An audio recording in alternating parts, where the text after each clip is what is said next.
It's time for the Stock Car Show on the Performance Motorsports Network. Powered by the staff at Race Chaser Online. Your motorsports, your way, every day. And now, here's your host, Tom Baker. It's party time. Okay, that's scary. It's 5 o'clock. Welcome to the Stock Car Show, everyone. As you can tell, we are live once again from Race Chaser's studio inside on a, well, it's just a flat-out balmy. It's cozy. Yeah, it's actually very nice outside today here in Charlotte. We hope it is where you are as well. And we're looking forward. We have got all kinds of things to talk about tonight. So you have news, and you have news, and you have news. Yes. And, well, he doesn't have news, but he's here anyway. He's going to hear news in a minute because he was asking us. We were talking about, we got some breaking news to start with. And so Tyler Ankrum has joined us. Tyler, of course, the defending, the current K&M Pro Series East champion. Yes, reigning is the word you're looking for. Or current, whichever. And current in a few weeks. He is now going to be competing in the NGOTS series for next year, the NASCAR Gander Outdoors Truck Series for, as you can see, David Gilliland Racing. That would be the DGR that's there.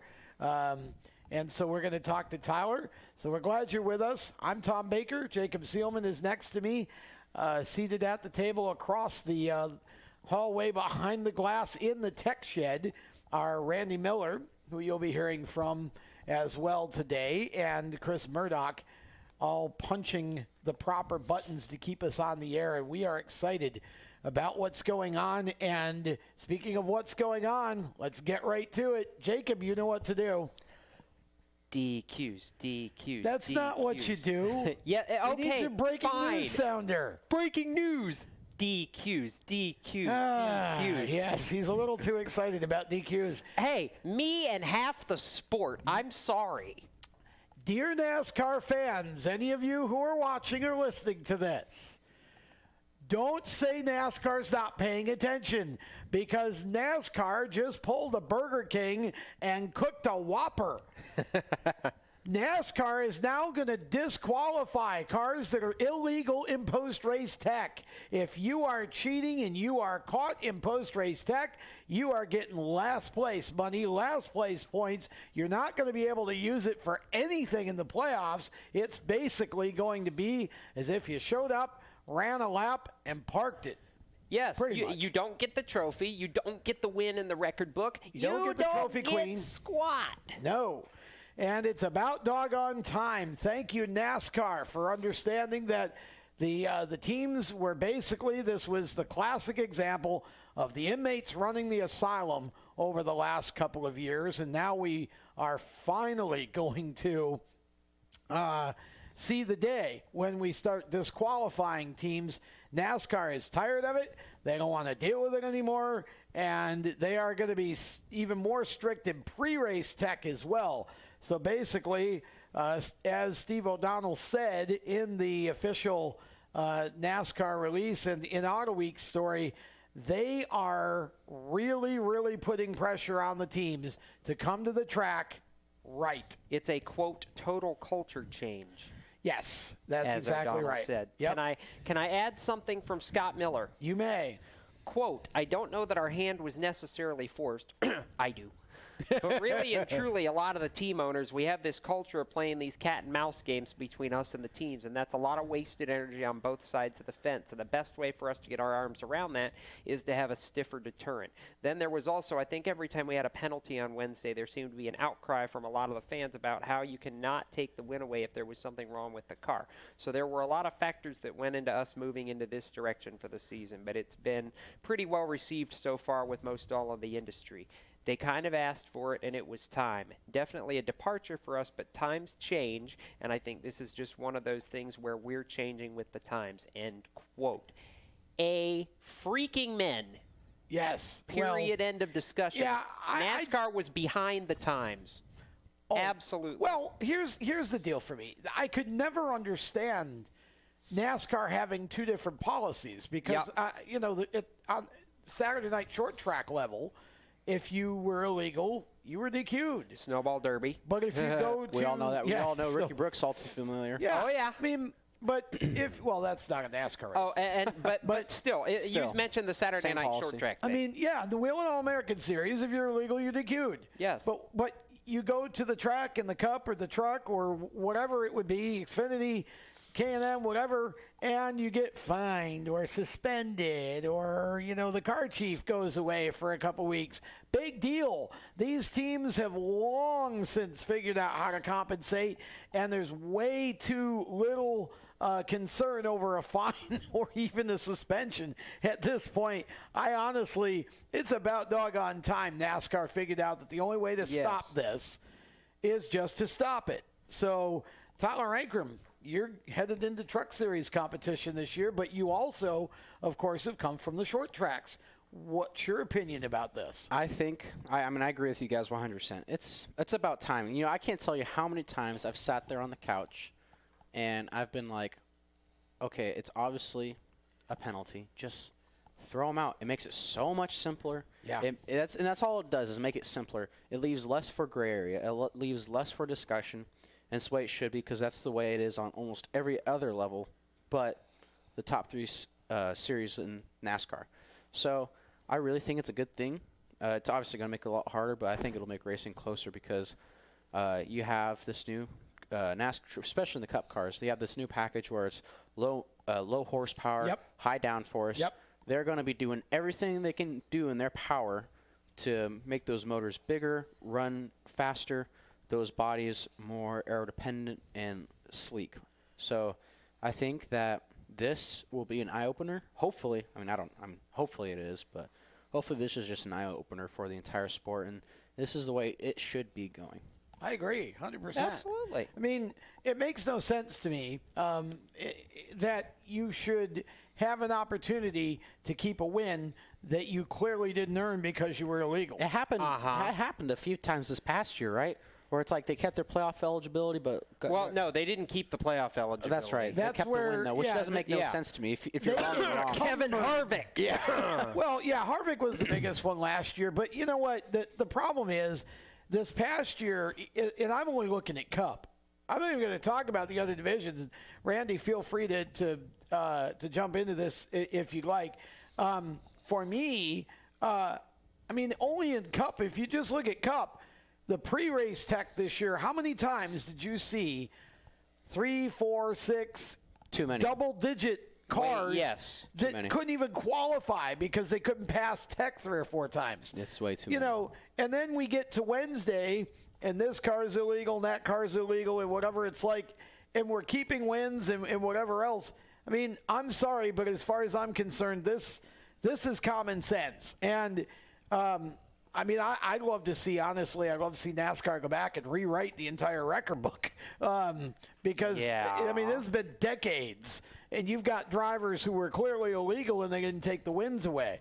But, obviously that's not realistic, but we can at least start going forward with 2019 and do it right because I just think it's great. I think it's – and the other piece to this is NASCAR is putting pressure on themselves to speed up tech and to be more efficient in tech. They have hired a gentleman who is specifically in charge of that process. And what they're hoping for, they're going to pull the winner, second place, and at least one random car. Usually third, but not always. It just said at least one random car. And they're hoping to have all of that done in the first within 2 hours after the race so they can announce the winner. That's the way short track racing is. Yeah, exactly. It's the way it should be. Yep. So they're going to... It should have been the way it should always been. Yes. It should never change in the first place. So I'm excited, and I think this is a clear signal that NASCAR is starting to listen to the fan base and that they're willing to make a change like this that has been 50 some odd years a different way. Now they're willing to change it. I think the last I think it was 1960 I was reading that was the last DQ on record for a win. I just wrote this and it was earlier. Emmanuel Zervakis Zervakis right at Wilson Speedway in North Carolina, and ironically, I'm just impressed you remembered that. well, because Emmanuel Zervakis was still in the NASCAR world in the early 80s, because Jeff Bodine actually ran some races for him. Yes, by the way, 1960, so almost 60 years in the making. Yes, yep, that was at Wilson Speedway here in North the Carolina. last disqualification period was 1973. That was when Buddy Baker was in the Nord-Krauskopf 71 car. Oh, the K&K car, I think. K&K yeah, car. K&K insurance car. And Mr. Krauskopf refused to allow NASCAR officials to inspect his car at Charlotte, of all places, by the way. And therefore, NASCAR said, okay, you won't let us look at it? We'll just throw you out. Well, Bye.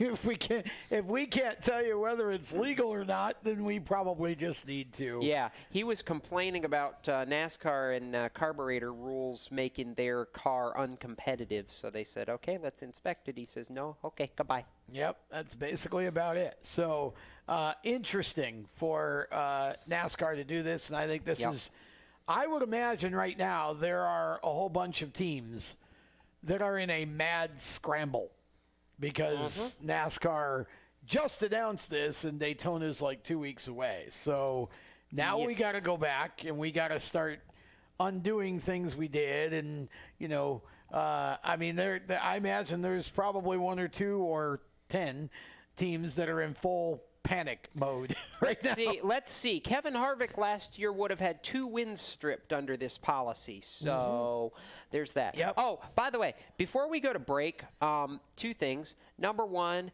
dear Allie Boulay, who's at home, feel better. Please feel better. Number yes, 2, Allie is under number the weather 2, today. let it be stated for the record that the reason she's not here is not because we banned her after the Patriots won the Super Bowl. Dude, you weren't rooting for the Patriots? We would. Allie's from New New England. So she is obviously a fan of that particular team. Yes. The rest of us were all hoping that she was disappointed after the game. We just wanted to be very clear. gonna She's happen. not feeling well, that we didn't ban her. The Rams offense failed to appear. So with On that note, we're going to step aside, and when we come back, more conversation. We've got a whole bunch of stuff to get through tonight. We are just getting underway with the Stock Car Show presented by HMS Motorsport, the leaders in motorsport safety. Tyler Ankrum. We'll talk in the next segment. Stick around. You own a performance car and you know how to drive, but you want to learn real performance driving. Well, Bunky, get that car off the street and onto the track. Summit Point Motorsports Park, the Mid-Atlantic's premier road racing facility, located just over an hour from D.C. in nearby Summit Point, West Virginia, is the place to go. And you'll find that Friday at the Track is going to give you what you need. For less than a monthly car payment, you can attend this regularly scheduled one-day instructional event in your street car on one of Summit Point's 3 world-class road racing circuits. You'll receive classroom instruction, skid pad instruction in their cars, including front and rear skid control, and 4 20-minute in-your-car instructional sessions from a professional instructor. Have fun, go fast, and really learn how to drive. Call 304-725-8444 for class schedules and details. That's 304-725-8444. Friday at the Track at Summit Point Motorsports Park. Green light.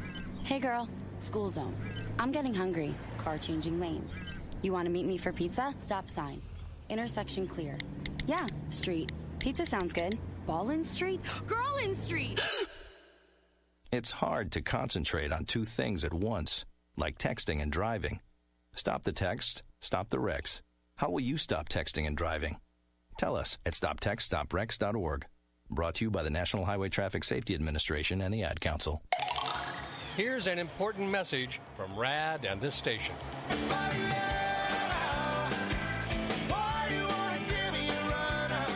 Hi, this is Bob Sheehan from Blues Traveler for RAD, recording artists against drunk driving.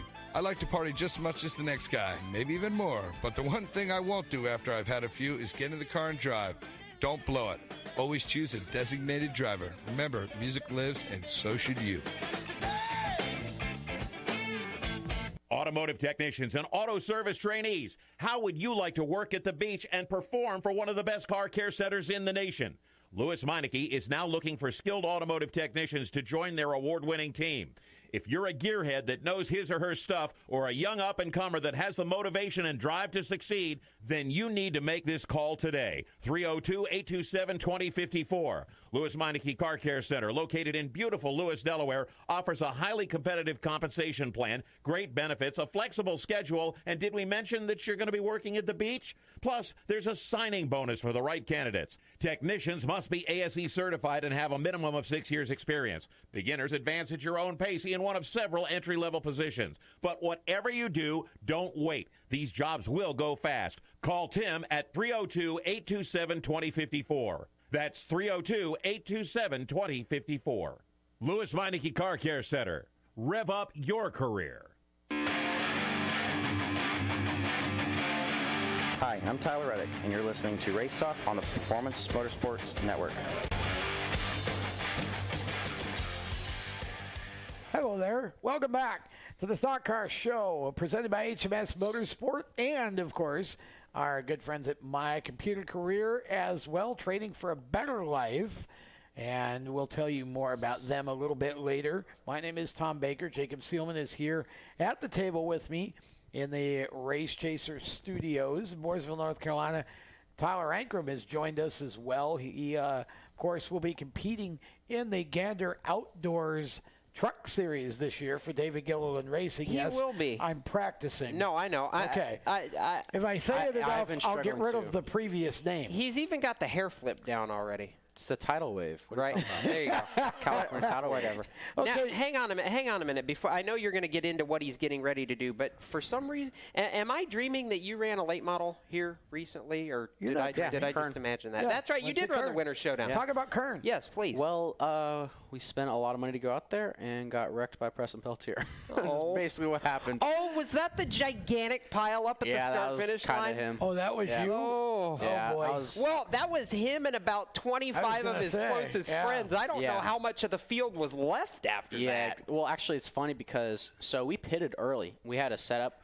We were really fast all weekend. We're top 5, top 3 all weekend, and obviously qualifying got rained out. So Friday during practice, we'd just been mocking on scuffs and then just doing race runs. So they just dated everything based off last practice. So we started 15th, and that's just a side note. But so we're making our way through the field, and the track was really green because it had rained. So we pitted.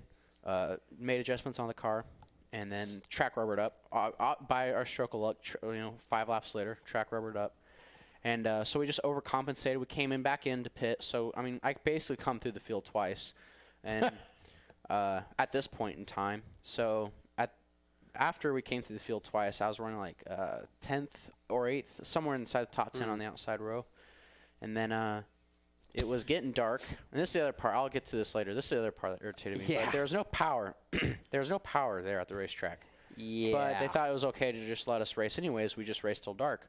Well, it's like getting dark. I'm just I'd been dusting off the third groove before, so I just keyed up. And Clay Rogers is one of my driver mentors. I was like, "Hey, Clay, what do you think? Are you thinking what I'm thinking?" He goes, "No, probably not." I was like, "I'm just going to aim for the bushes here." He goes, "Oh, my Lord," on the radio. But so I was getting ready to go just on the outside and make my own groove. And then I was high and wide, so I couldn't see the leader anyways and what he was doing. And I was just banging through the gears. I was in between 3rd and 4th when the next thing I knew, I had a whole lot of bumper in my windshield.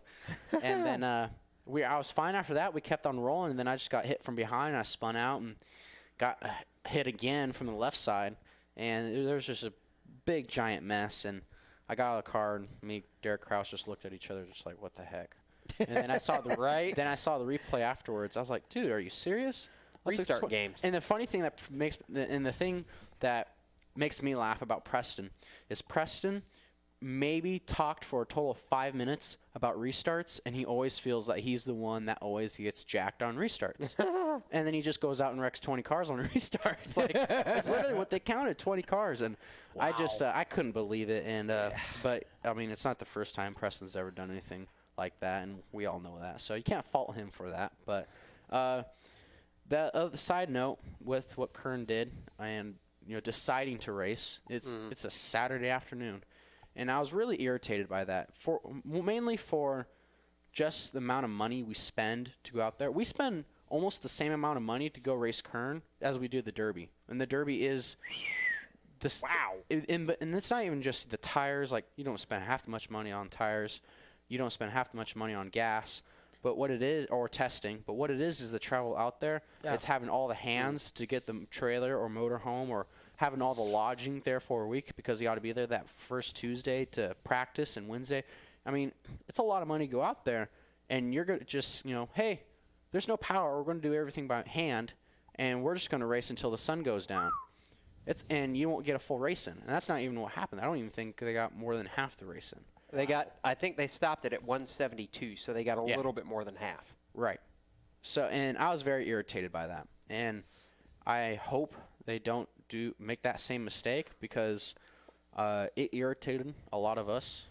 In fairness, I feel like it was kind of a bizarre scenario that they ended up without power on Saturday to begin with. Well, it had been raining so much there. It's just on and off. And for like a few hours, the whole city of Bakersfield, or whole county of Bakersfield, didn't have power. Keep in mind, this is California. This is California, and they don't prepare for any of that because it never rains. So it was very unfortunate, and I love Kern. I mean, they have such great promoters there, and they have such a great facility. Like, honestly, Kern County is such a nice facility that if they could somehow get trucks or Xfinity there, they'd pack the place out. Ooh. And I really think they could do that. Like, I know you guys haven't been there, but it takes my breath away. It is the nicest. The nicest. It tops Motor Mile, and when we saw that, we said that was really nice. I mean, obviously, it can't top Bristol or anything like that because that's that's a cup track. Right. But for our Super Late Model racing level, it is the nicest short track. I've seen video of K&N West there. So yeah, well, but you have to, like, dude, when you go to the bathrooms, they are clean. I mean, go to the bathroom. No offense, Hickory. After a line of drivers, it's not going to be too pretty.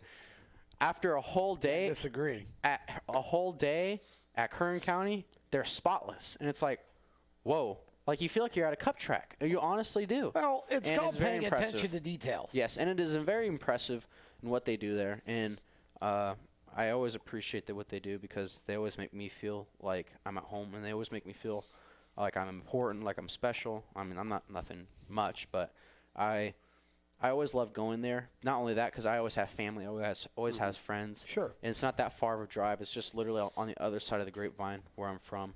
So I think we're definitely going back next year, because that's just something my father wants to keep on doing, and it just wasn't the way we wanted to end this week or this past week, and hopefully they learned a little bit too. Well, with that being said, obviously you have some important things upcoming, like your first almost full year in the Truck Series. You're not going to be able to run Daytona, which is a major bummer. Yeah, it is. I have dreamed of going to I've been to Daytona. I've been to Daytona a few times, and I've walked across the track, but it's like an itch you just can't scratch. Like, you just want to drive on it so bad. But I'll miss, obviously, Atlanta and Vegas. I turned 18 2 days after Vegas. Wow. It sucks. I know. 2 days. 2 days. 2 days after And Atlanta and Vegas are my two favorite mile and a halves. Atlanta number one. And we go to Vegas twice, but we don't go to Atlanta again, which is a huge bummer. Right. So it's but there's a lot of other racing going on. So I'm gonna go to Iowa. I love Iowa. We don't go to New Hampshire no more, so we don't go there. I love New Hampshire. Speaking of Iowa, by the way, that lets me funnel into the other thing that was announced for the Truck Series today. How excited are you for the Triple Truck Challenge and the chance to, pad your pockets with extra cash? Well, I heard about it, and I immediately texted my dad. I said, we're going to win 3 races in a row, and we're going to go buy a big, fast boat. So, if I win 3 races, you'll see a big, giant, fast boat on Lake Norman with Time Racing on the side. That'll be me. Let's keep in mind the grand prize for winning all 3 of those races, which is Texas, Iowa, and Gateway in the month of June, is $500,000. Yeah. I think that's really cool. If you win 3 races in a row and you get that big, fast boat, we could do an entire show live from your boat on Lake Norman. That would be cool. Right? That'd be very cool. We'll have to wait summer, but that'd be very cool. Special edition. Yeah, I think it's really cool that they do this. And mainly, well, I'm a big golf fan. Like, the U.S. Open is at a different place every single year. Because you kind of have, like, your marquee or your biggest events of the year. Mm-hmm. Right. So kind of like how Arca CRA has the Triple Crown. Yeah. Or horse racing the same way. And you just got to, it's like one of those things like we have to do this. Like if we can do this in our lifetime, we'll be legends. And we'll live forever. The Truck Series didn't really have that. Right. And I think it is so cool that they have that now. It adds something more. I think it'll add something more for the fans to watch. And it'll just be something that, the other series don't. Because I've always felt that the Truck Series, everybody always talks about how the Truck Series is always the best race. And I can agree that sometimes. I think the Cup races are the best because I'm watching my heroes. But the truck races are always exciting, always action-packed. I think the truck races just by nature are the most exciting and entertaining races for the most part. But I've always felt there's always something missing. Like the fan base, I've always felt like there could be always something more there. It needed a spark. It needed a spark. There you go. And I think this will really amp the Truck Series up. I think you'll see. I mean, maybe you'll see more of a truck turnout because it's an extra $50,000 to win each of those 3 races, and the money keeps piling up if you can win more than one. And the best news for all of you guys is those 3 races are restricted solely to Truck Series drivers. Yep. And with that, we're going to step aside. When we come back, more with Tyler Ankrum. We've also got Hall of Fame stuff to talk about from over the weekend, and we're going to debate what do we think about next year's class? And I'm sure this will be entertaining. All of that and more coming up as the Stock Car Show continues, presented by HMS Motorsport. We'll be right back. Do you love the sound of high revving motors and the smell of burning rubber? Do you want to get your car sideways right at the ragged edge of control? If you've always wanted to try drifting or learn to improve your drifting skills, Summit Point Motorsports Park, the Mid-Atlantic's premier motorsports facility, has the expert instructors and the specialized track to teach you how to drift and the skills necessary to drift competitively. From skid pad to open sessions, Summit Point Motorsports Park has the safe and open environment that allows drifters of all skill levels, new to intermediate, to get sideways and smoking. With a focus on safety and the skill set necessary to drift competitively, Summit Point Motorsports Park's Drift Nirvana is just the thing for you. Call for your reservation today, 304-725-8444. Or for more information, go online, summitpoint-raceway.com, or you can email them at office@bsrinc.com. Drift Nirvana, getting you sideways the right way. HMS Motorsport is the leader in motorsport safety. HMS serves the majority of Monster Energy NASCAR Cup, Xfinity, Camping World Truck, IndyCar, and IMSA WeatherTech teams, as well as countless SCCA and club-level racers and driving enthusiasts throughout North America. Featuring world-renowned brands like Schuberth helmets, Schroep belts, Adidas suits and shoes, Lifeline fire systems, and even Racecom radio kits, HMS has the right product for your type of racing and your budget. Their representatives are experts on only one thing, making your track driving as safe as possible. With locations in Mooresville, North Carolina, and Danvers, Massachusetts, the HMS staff is always ready to take the time to help you find the right product for your safety needs. Don't settle for second when it comes to motorsport safety. Stop in to HMS Motorsport. Visit them on their website at hmsmotorsport.com or send them a message on Facebook and tell them the folks from PMN Radio sent you. What an awesome game.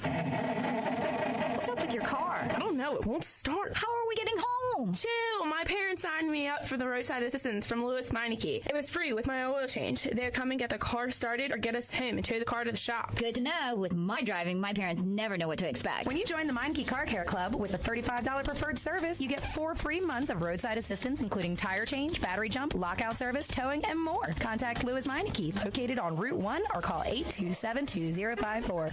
When do you think of a plumber? Like most people, even if it's an emergency, you can be confident about who will arrive to help you. For quality and reliability, count on someone you can trust. Call on the plumbing services of Hague Quality Water of Maryland. Plumbing doesn't have to be an emergency. We handle all kinds of preventative maintenance too. Hague Quality Water of Maryland is family owned here in Annapolis since 1993. For a refreshing choice, call us at 888-84-WATER or visit us online. COPD, chronic obstructive pulmonary disease, is a lung disease that robs people of their ability to breathe.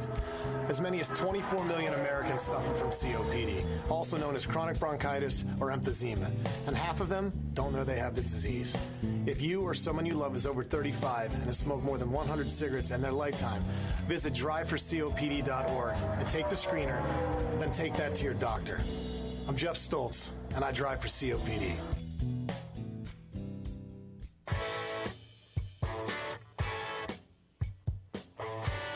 Hi, this is Austin Terrio, and you're listening to Race Talk on the Performance Motorsports Network. Now back to the show. Breaking news! Uh-oh. What are we breaking now? It has to do with that guy. Oh, Austin Terrio. Okay, what's he breaking? He got himself a GOTS ride. Oh, okay. Well, so he's joining Tyler in the NGOTS series? Yes, for a couple races, as a matter of fact. His first race is not one that Tyler can run because he's driving at Daytona. Sorry, Tyler. It's all right. But he... I'll try to forget that. I believe Martinsville, Charlotte, and Bristol are also on the agenda. He's going to drive the 92 truck for Ricky Benton. Oh, okay. A handful of races That's this year. awesome. Good Absolutely.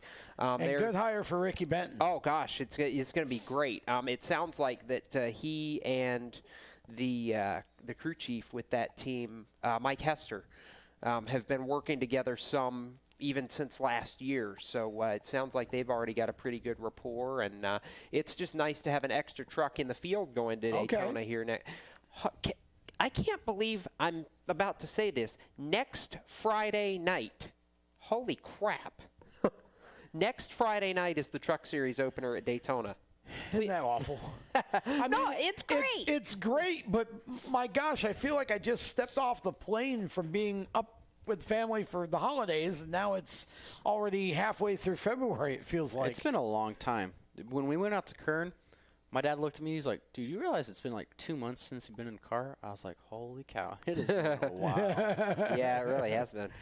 Yeah, it's, next Friday night. That's, of course, this weekend is when it all starts. We have qualifying, and then we have the Clash, and we have the ARCA race as well going on. And, of course, Speed Weeks everywhere else gets underway. So a lot of stuff going on there. But, so, Tyler, what are you – I mean, your first race is going to be at Martinsville, right? Correct. Which that has to be an amazing feeling for you. It's like been there, done that once last year. Yeah, but last year, I mean, it wasn't a bad experience, but it was such a hard race where it's like, I've never been really a huge fan of Martinsville in the first place. It's just kind of like, I'm more excited about Texas. That's my second race. Really? Wait a minute. So you're a short tracker and you're not a fan of Martinsville? What's up with that? What? No, I like the momentum tracks. I like the momentum tracks more. The whole stopping hard and not be able to use the top. I love using the top. The top's my favorite place to be. So having a track where that's really not in play, it's hard. It gets hard for me to like it. Interesting. Well, I mean, the first race you ran in Martinsville was the rain race, basically, where it rained forever. Where it rains every year. Yeah, it just. I mean, that was just a raw, nasty. Day and yet. So I'm optimistic for this year, though. Yeah. Where it won't rain, or maybe it will rain, but it won't be so bad where it cancels practice and you go out there with cold turkey for qualifying. That was, I mean, first round we were 12th, second round we were like, in 29th.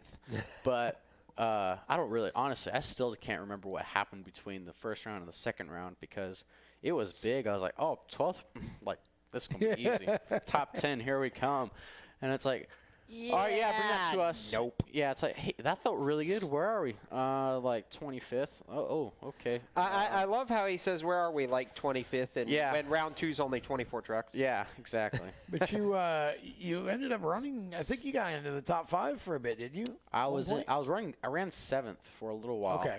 But that was just based off strategy, and we really struggled the whole race, and we really couldn't get a good handle on the truck. I mean, it was really my first time in a truck, so. Yeah.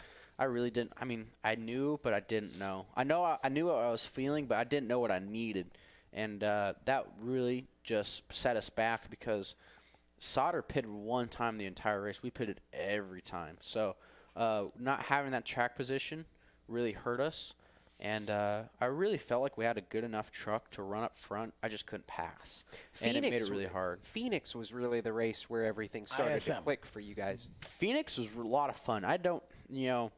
I've had a lot of mind-blown moments in my life, considering that I'm not as an intelligent person when it comes to the knowledge of cars compared to like Bono or Chris or Seth or Blake, some of the crew chiefs in the DGR garage. So Phoenix, when we went there, I was feeling things for the first time I had never felt before, and it was like, holy cow. Like, it was crazy. I've never felt air in a car or a vehicle like that I have in my life, and everybody keeps on telling me that I'm in for a treat once we go to Texas. Like, that's really the first place you really feel it. Yeah. So, I mean, I remember it was right before the end of the second stage. Yeah, second stage.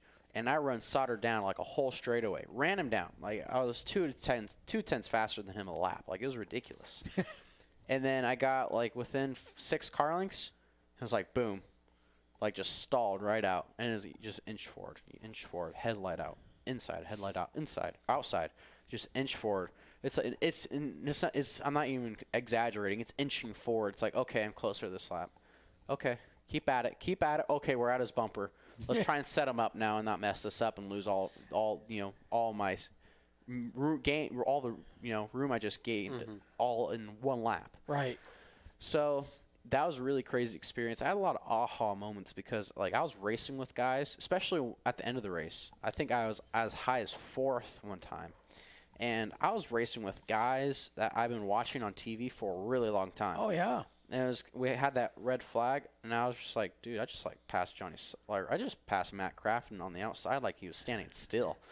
Like, holy cow, this is cool. I think we were talking about that. You came to HMS right before Christmas, I think, and we were talking about this. It was that moment where you're sitting there and you said it yourself. You've been a fan your entire life, and now you get to go from being a fan to doing this on an almost weekly basis. Right. And for me, that's just the cool part, because even like when I passed, I just freaking mowed Johnny Sauter down a full straightaway like he was just sitting there eating grass. Like I was amazed, and I was astonished when even when we did the pit stops, we picked up we pitted twice that night, and the first pit stop we picked up 2 positions, which put me inside the top 10, and then the last pit stop we picked up like 3, which put me, I think, 6th or 7th, and I was like so ecstatic with all the progress we made from Martinsville especially,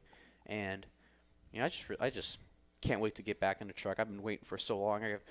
I'm now have all this new stuff. I'm an Arai driver now. They have such fantastic helmets. Gotta plug them. I'm also an Adidas driver now. Love the suits. I ran mine at Kern, and I don't think I've ever been in love with a suit now and helmet. So everything's going in the right direction. We're with really great people there at DGR, and they've been busting their rear ends over there, moving to that new shop over there in the park. We're moving into the old Roush Sports. I think that was the Sports Engine shop, if I'm not mistaken. It was Roush Engines. Right, it was Roush Engines. Yeah, the old Roush Yates building. Yeah, the old Roush building. But they spent a lot of hours moving into that thing, getting ready, being organized. I mean, there's nowhere near. I mean, they're still working at the shop right now, trying to get Can and ARCA cars ready. Mm-hmm. So I'm excited for this year. I think what David's put together for me and what my father has put together for us sponsorship-wise, and able to run a full year. I'm just super thankful to have all the people that are going to be around me, especially Bono. I mean, I've being able to work with DGR and be able to listen to him, especially I went to a couple of truck races last year just watching and listening, and he can call a race really well, and I think me and him will mix pretty good together. So I'm ready to do it. So Bono's going to be your crew chief? Yep. That's gonna awesome. Be fun. I remember at the end of last year you were petitioning to keep Seth. I was petitioning to keep Seth, and I thought it would have been really cool to keep the band together because Sam had been working on trucks. Our engineer, he'd been working on trucks. Jeremy worked on a truck. Chris was working on a truck. So I was like, dude, well, let's just keep the K&N team together. Dream team, you know, teamwork makes the dream work. So I was really pushing for that, and so was my dad. My dad thought it would have been really cool. And Seth is actually going to tag along a few races because me and him actually talked about it when it came time to decide, and he didn't feel like he was ready. You know, he just didn't feel like he had the experience to do it. And after Phoenix and Martinsville, he crew chiefed me in the truck there, and I thought he did a fantastic job. He just didn't feel like he was ready to tackle a full year of trucks, which I really respected. And I think he is a super smart guy. He's super organized, and he can do it. But, I mean, I respect the fact that he doesn't think he can do it, and he needs more time to learn. And well, it's a confidence thing. Yeah. And he said that he will be at every truck race because he is crew chiefing Tanner Gray in the K&N Series, I believe. Okay. So he'll at every K&N race that he's not at, he'll be at my truck race. But still, Kevin Manion, I mean, to be able to get Bono, it's kind of like having that guy in the Farmers Insurance commercial. Yeah. You know, he knows a thing or two because he's seen a thing or two. Yeah, Bono's seen a thing or two. Bono is just, he's been around the block more than enough times to go to the championship. Have you had a chance to sit down and start to build a little bit of communication with Bono yet, or is that? Bono's a quiet guy. But once you get a few in him, he opens up. Once you get a few silver bullets, that's official beer in NASCAR, right? It used to be. I don't know if it still is. I don't know who's the official beer of NASCAR I think it anymore. is. I don't keep track. It was when they were the Pole Awards, but it's Busch now. Busch. Okay, Busch. it's Busch. When you get a few Busch lights in him, he opens up. There you go. He's actually a really funny guy. Bono's quiet. He gets his work done. Doesn't say too much. But he'll just come around. Like, you'll just be standing there talking to somebody, and he'll just come by smiling. It's like, hey, Bono. He'll say something. It's like he's passive aggressive. Like, he'll say something, and it's like, oh, wait, what? And on that note, we're going to step aside more with Tyler Ankrum and maybe Bono when we come back to the Stock Car Show, presented by HMS Motorsports and My Computer Career. Don't go anywhere. Everywhere you go, you hear it, and you see it. It's coming at you through your phone, your tablet, and your computer. It's broadcast from your favorite radio station, TV networks, and cable companies. It's in the stadiums, the arenas, the ballparks. It screams for your attention at the mall. It's interactive on Main Street. It's even coming at you from the gas pump at the nearby convenience store. What is it? It's digital content. It's digital content. It's digital content. Somebody has to create it. Somebody has to manage it. So whether your dream is to write it, design it, create it, call it, produce it, voice it, host it, light it, shoot it, switch it, record it, color correct it, edit it, code it, repurpose it, tweet it, blog it, post it, compress it, upload it, replay it, or make sure it gets to where it's got to go when it's got to get there in the format it's got to be in, you need to attend Carolina School of Broadcasting. The skills you will learn, the experience you will get, and the connections you will make at Carolina School of Broadcasting will open the doors to the career you want in digital content creation and digital content management. Call or come by today. Click csbradiotv.edu. Parents, your son or daughter has had their license for a while now, but you want to make sure they're prepared for any situation they may face on the road. High school driver's ed doesn't teach them to drive defensively. They need to be prepared for any highway emergency. For less than a month's insurance, and a whole lot less, BSR instructors at Summit Point Motorsports Park in nearby Summit Point, West Virginia, will teach your son or daughter how to respond instantly and positively to unexpected situations on the road. BSR's specialized accident avoidance training teaches swerve to avoid maneuvers at highway speed, ocular drive Driving, which focuses driving attention on ways to avoid accidents, vehicle dynamics and feedback, skid control, and skid recovery, threshold braking on straights and progressive braking on curves, and off-road recovery techniques. This is stuff driver's ed simply doesn't teach. So call BSR today, 304-725-8444. Give your kid the skill set needed to drive safely and responsibly on the highway. That's 304-725-8444. This is a test to find out if you know it all when it comes to children. Name one of the leading killers of U.S. children age 1 to 13. What's the best way to protect children in a car crash? At what age and size should a child start using a booster seat? Don't assume you know it all when it comes to car seats for your child. Go to safercar.gov/the-right-seat and know for sure. Brought to you by the National Highway Traffic Safety Administration and the Ad Council. Hi, I'm Ben Rhodes, and you're listening to the Performance Motorsports Network, the voice of motorsports. Okay, dear Ben Rhodes, when are we going to get an announcement here? We are T-minus 11 days from the Truck Series opener. Come on, man. Know. We need to know. Man, we are just waiting with bated breath to see what Ben Rhodes is going to do. Yes. Nothing has been made official one way or another. So, I mean, we're going to assume no news is good news, but sure would like to hear it for sure that he's going to be doing something this year, whether it's a ThorSport truck or something else. But anyways, Ben. Can I do the voice one more time? If we've actually got a reason to. Yes, actually, we do. Here we go. For the third time tonight, breaking news. That one sounded a little warped. But Sorry. Anyway, that didn't sound right. What's the news? Sorry. Jacob Companies, effective apparently as we were going on the air, has joined Stewart-Haas Racing as a primary sponsor of Cole Custer in the NASCAR Xfinity Series this year, starting at Daytona International Speedway next week. Really? It's purple and white. I'm not used to this. I'm used to red and white and Haas Automation. This is weird. So Jacob Companies will be on the double nothing. The double nothing, yep. Interesting. Okay. As opposed to the number nothing, which Garrett Smithley was confirmed to be back in earlier today. Yes. Well, and of course that kind of completes the JD Motorsports triumvirate for this year with, of course, Ross Chastain coming back to the 4-car. That got announced last week. We didn't have time to really talk about that. Speaking of that, court filings from the DC Solar bankruptcy filing say it owes Chip Ganassi Racing $4.3 million. It also owes $1 million to International Speedway Corp and $750,000 apiece to Kansas, Phoenix, Richmond, and Talladega. Ouch. I mean, I kind of need someone to go truck racing. That's 4.3, 5.3, and about $3 million more. That's a little over $8 million. Yeah, I don't think that'll buy a very fast boat. I don't think. And a few trucks. Yeah, a few trucks and the gas to run the boat. Yeah.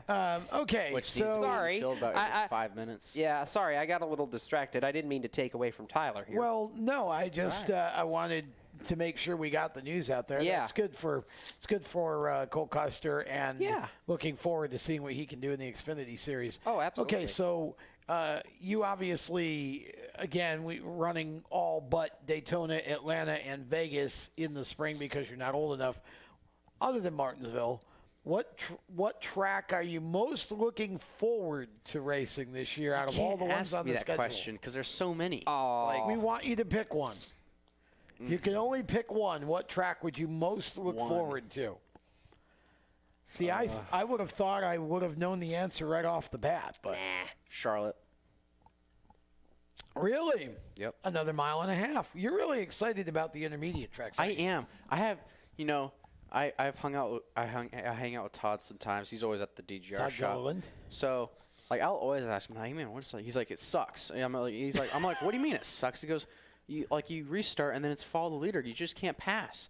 I'm like, but you're going really fast. He goes, you just can't pass. I'm like, but you're going fast, right? He's like, yes, we're going fast. I'm like, well, that's all that matters, right? Just go faster. If you're in first, you don't have to worry about passing, right? Right. How hard can it be? Just go faster past the guy in front of you. But So, I mean, I don't understand the whole aerodynamic department over there. You will. In the truck. Soon enough. You will. Everybody tells me how hard Charlotte is and how scary it is. So I'm just like, let's go to Charlotte. That's funny. I just would have thought you would have said Iowa. Yeah, I mean, I love Iowa because of all the different kinds of racing there is. The short track that thinks it's a super speed. Right, exactly. That's kind of and that's the way Iowa races, but I want to go really fast. I want to go like 190 miles an hour at Charlotte, and I think that'd be really cool. Okay, so I do want to, since you didn't bring it up, I do want to ask you your opinion about a particular truck race on the schedule. What's your opinion on going on the dirt? I mean, oh, don't give me that Have you ever been on dirt? I have. Yeah, I did some midget stuff. Yeah. Okay. Yeah. Oh, that's right. Yeah, with the Focus midgets. Yeah. Yeah. I mean, Western midgets. I don't know what I think. I mean, you're not I knew it was going to happen, but you're not going to be one of those like Johnny Sauter whose goal is just to survive that race, are you? No. I have never known Tyler to ever have a goal of just surviving a race. Yeah, win or fall on the sword trying. That's what I say. Good. That's one of those where it's give me the checker to give me the steering wheel. I tell you what, I think it's really cool that they do that because, like we talked earlier, what they do now, kind of like with the Triple Crown or whatever you want to call it, or it's one of those things where it just sets it apart Makes the truck series different. Yeah, it makes the truck series different. And it's really cool because, I mean, like when you watch the Toyota or the Ford or the Chevy commercials, it's like, you know, you got the cowboys, they're out there in the desert, they're drifting around in their Tacomas or in their Silverados, and they're they're built tough. Right. So it's just one of those things to show that trucks are built tough, and I think it's more of a marketing thing than it is just something for the fans, you know. And I think it's really cool, and I'll have a ton of friends that'll be going out to that one. Ford thanks you, by the way, for plugging the slogan a couple of times. I'll get you back to Toyota. So you're hoping to go places, obviously. Right. Here's my question. Would you like to see more, because I know I would you like to see more road courses on the truck schedule? I would like to see more of the bigger, cooler, I shouldn't say cooler tracks. I should say I would like to see trucks go to some different road courses. I think that Canada Tire and Mosport are two pretty cool Tire, tracks. yeah. But wait, I think Canadian Tire is Mosport. Yeah, Canadian Tire is Mosport.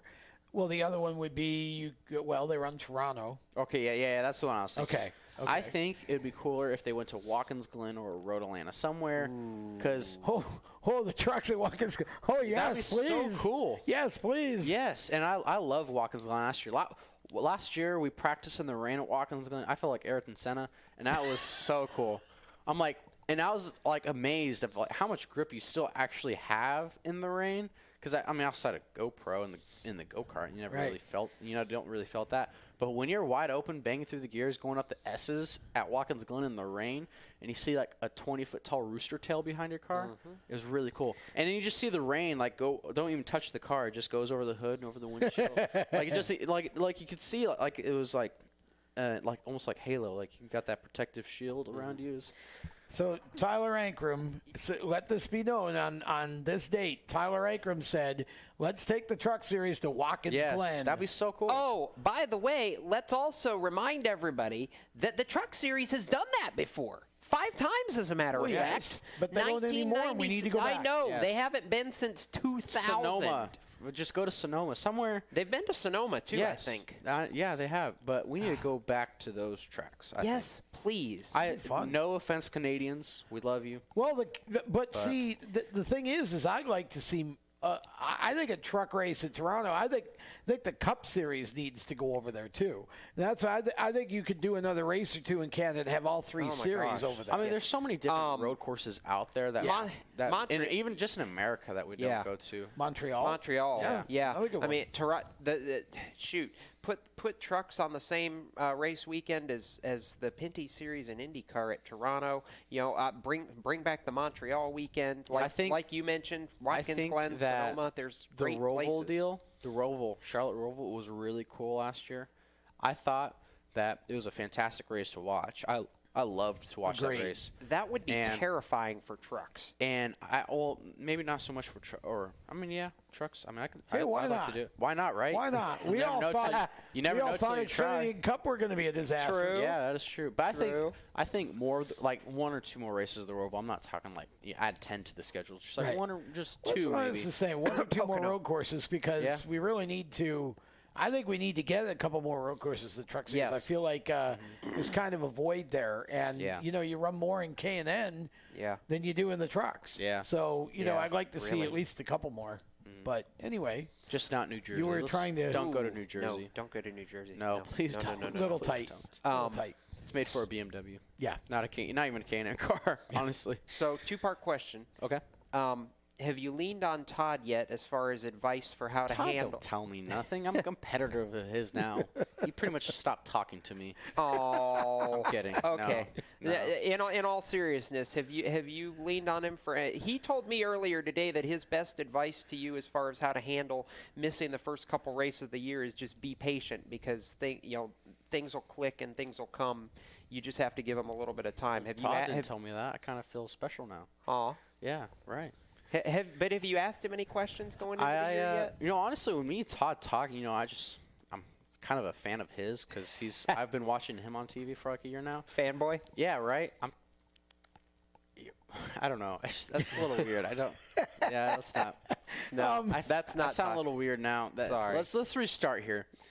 Like when me and I won't really ask Todd questions, but like, hey man, what's that like? Or hey man, like that's so cool. Like but he's been doing it for a year now. It's like, yeah, that's cool. But I'm like fangirl, like you said. But wait a minute. At Daytona, David drove Todd's truck last year. Yes. Yes. This year, David is driving your Tyler's truck. Yeah. Yep. Well, it's got his name on the truck still, but it is. It will be my number. Yeah. Yes, his number. Yeah. Well, he's running because you obviously can't. So, any plans for that truck at Atlanta and Vegas? Do we know? Yes, but ones I cannot say. So. I was going to say, I know they're running it for owner point. The 17 and 54 are both running for owner points this year, but I know they have not announced drivers yet for Atlanta and Vegas. Well, that's coming. You try to get breaking news out of he's too smart for that. I wanted to say it because it's really cool what they're announcing, but I was like, we want you to actually be able to be allowed to come back and not have summer blacklisted. Right, exactly. Yeah. Quickly. Yeah, I know. Second question, he said? Yeah. There were 2 parts, and I only got to 1 part here because we got spun off. Go ahead, throw it in. Right. Goals for once you get in the truck full-time playoffs? Championship. Hey, I like his confidence. I learned last year in the K&N series that I was aiming way too low, and I ended up way up here. So we're just going to aim way up there and see what happens. Right. I mean, we know that. Tiger Woods didn't become the greatest of all time just because he was just like, I like to swing a club. Well, like and here's the deal: 1 win and you're in the playoffs, right? So once you're in, then it's just about getting through. Yeah. So you're going to miss 3 races, but we saw with Todd last year that he won. And that poor kid just had no luck whatsoever. I mean, I kind of did wreck him too. So. I joke about that. You better hope he doesn't remember that. Yeah. Exactly. Well, it's funny because we'll be talking about trucks. And Todd will say something that's like, I really want to do that. I was like, not if I wreck you. Oh, boy. Okay, before we let you go real quick, thank you, shout-outs. Have at it, my friend.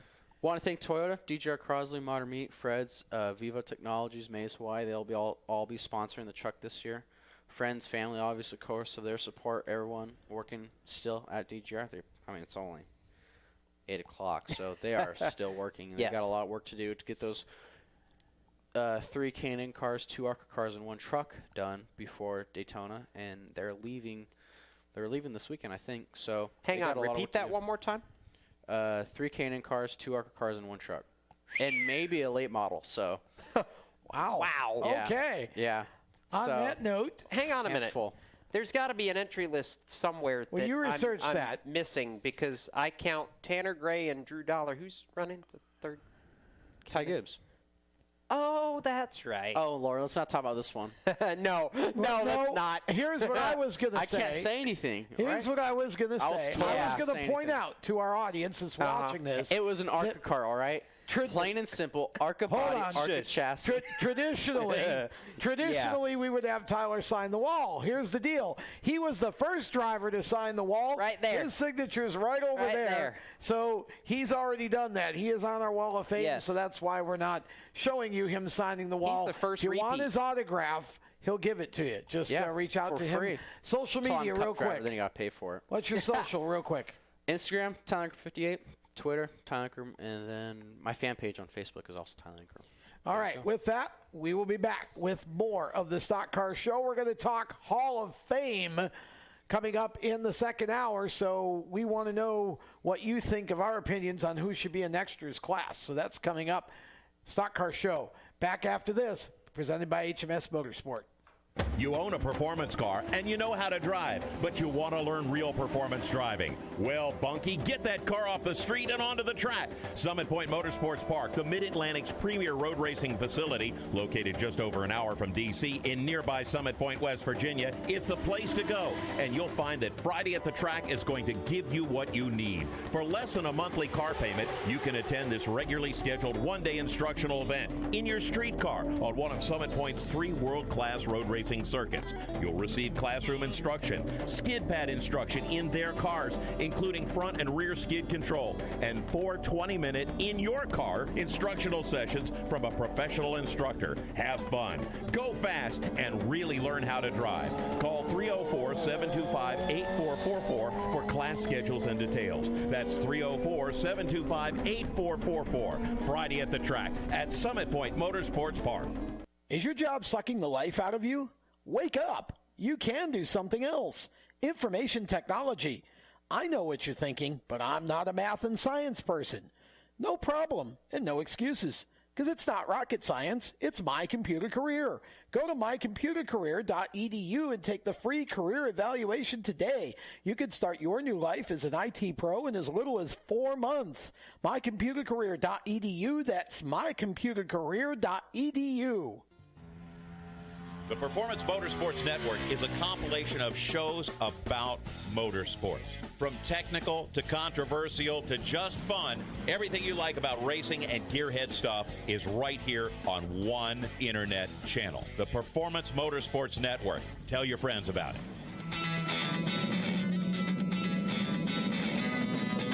Hi, I'm Reed Sorensen. Racing has been a part of me and my family for as long as I can remember. I had to make tough choices early on to get to the top.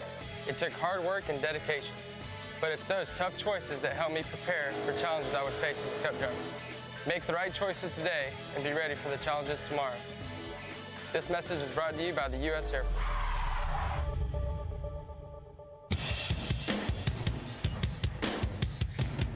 Hi, I'm Timmy Salamito, and you're listening to Race Talk on the Performance Motorsports Network. Now back to the show.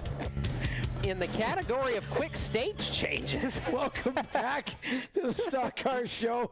I'm sorry that we can't show you why we're laughing so hard. That's the fastest I've ever seen Chris Murdoch move in my life. I was about to say, I've never seen him run that fast. Chris didn't want the empty chair on the set anymore because Tyler Ankrum obviously. So he sprinted in and dragged it out in about 2.8 seconds. I'm going to get him a rope so he can just tie the end of it to a rope and just pull out, like a levee or the good news is he made it before he flipped the camera back on. And, boy. Oh, that's man. funny. We do enjoy ourselves here and have a good time, and we hope that all of you are as well. Welcome back to the Stock Car Show. I'm Tom Baker along with Jacob Seelman and Randy Miller. At least he wasn't dressed like the chair. That's correct. Yeah, exactly. Right. So we want to thank Tyler Ankrum for taking the first hour out with us. He's got a lot of homework to do. Tyler is still a student in school as opposed to online stuff like a lot of the drivers do, going to school here in the Mooresville area as a senior. So he's got a lot of work to do before he can go to Daytona. And with that, we start to talk about the Hall of Fame because on Friday night, the class of 2019 was inducted. And Jacob, you had a chance to be there. I was actually halfway across the country doing calling a go-kart race in Martin, Tennessee. So I could not attend, but you were there. And I caught some glimpses of some of the video of Jeff Gordon. And it just, I mean, what a night and what a group of people to put into the hall. Oh, my gosh. This was, first off, thank you to everybody at NASCAR and the Hall of Fame for being so accommodating. It was my first time actually covering the induction ceremony, and I certainly felt welcomed all the way across the board. Josh Hamilton and Christy King, Amanda Ellis, everybody at NASCAR made it so, and it was an awesome deal all the way around from the time the doors opened at 2 o'clock all the way through the end of the night. And we did get out before the parking attendant left at 11:45. They highly suggested that we do that, so that was accomplished with 5 minutes to spare. But good grief, this class was, number one, it was particularly noteworthy because it's the first class where all the members competed against one another at one time. Yep. Last race in 92 and the first 5 races in 93. But good grief. I mean, you had Jeff Gordon, who we all knew was going to be a first ballot lock to the Hall of Fame. You had 2 in Davey Allison and Alan Kulwicki, who by far, though their careers were cut short, were certainly deserving for the massive impact that they had on the sport, both in the car and outside of it. You know, not necessarily statistically, but from a fan base standpoint, from a overall health of the sport standpoint during their times, they were extremely influential and very, very worthy Hall of Famers. I think impact is what you're looking for there. That's yes. Thank you. Huge impact on the sport. In a short amount of time. Yes. And then 2 car owners whose impact on the sport continues to grow in Roger Penske and Jack Roush. Jack, of course, the all-time wins leader across all 3 series when it comes to combined victories with 324 wins. Roger, of course, his impact not just in NASCAR but in motorsports as a whole can't be understated or overstated enough, rather. You know, with the Indy 500 wins, the Supercars championships, his impact in sports cars, and now to obviously see his NASCAR accomplishments recognized. 4 Xfinity Series owner titles, 2 Cup Series titles, including the one this year, a Brickyard 400 win this year, a Southern 500 win this year. You know, he's won basically everything. Couple Daytona 500s in there. You know, it just felt right this year across the board. And the night itself, the speeches were great. My gosh, the fan turnout and response was incredible, particularly for Wonder Boy, as you might expect. Sure. Jeff, there were several moments during his speech where he specifically pointed out the fans and got a couple rises out of them during the ceremony. He was excited that, you know, fans were allowed in to be able to watch the induction ceremony and be a part of it. That's something that, you know, Jeff noted afterwards he felt was really cool and something that should continue to keep happening. Of course, there were the emotional moments. Roger Penske's speech was fun when his son Greg revealed that the grandkids call him not the captain, but Mr. Fun. Mr. Fun. Mr. Fun. That's funny. Yeah, no, it's great. And I think it was an emotional moment on both counts, both when Tony Gibson and you know, the folks from Alan's crew in 92, and then of course when Liz and Robbie and Krista came up to for Davey's induction. You know, those 2 moments were both extremely emotional for, I think, a lot of us. You know, I wasn't alive yet when Davey and Alan were killed, but obviously I've grown up hearing the stories and you know, working even with Robbie on, you know, from a racing standpoint, because he's gone on to do some racing in his own right. Yeah. And just, you know, to talk to them, to see the families, and to understand what that night meant to the Allisons, to Kulwicki's team. I mean, it was just, I don't want to say sobering, but, you know, you said the word impactful, and I felt it. And that's, to me,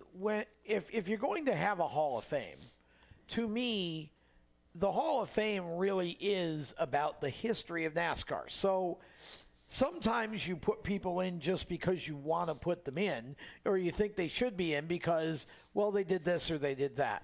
Mm-hmm. When you put someone into the Hall of Fame posthumously, it's a whole different level of accomplishment and a whole different level of, to me, just meaning, because, again, both Davey, and it isn't even just about Davey being a second-generation driver or part of the Allison family. Yep. It's each of those two, Davey and Alan, accomplished and set their own legacies. Davey, the first real driver development choice, per se, Lauren Ranier and Harry Ranier choosing to put him in their Cup car. Really, one of the pure all-time pure talents of the sport. Yeah. Too.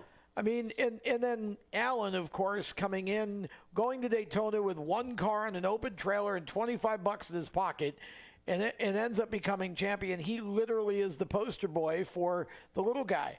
And, we did not see the likes of that accomplishment again until the 78 team with Martin Truex. Furniture Racing won the championship 2 years ago as a single-car team.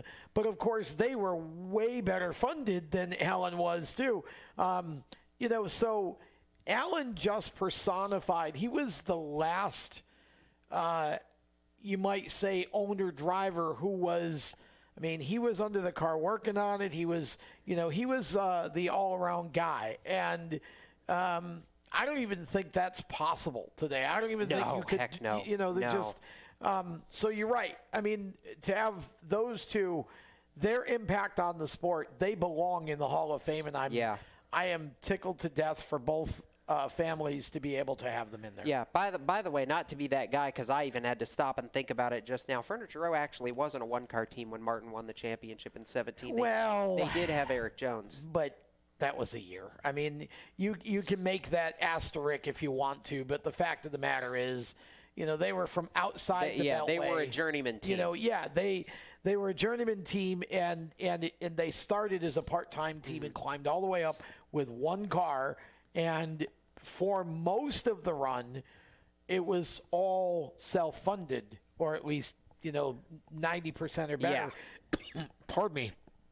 Until the last couple of years with Truex, where they started getting 5 Hour and the other sponsors. Yep.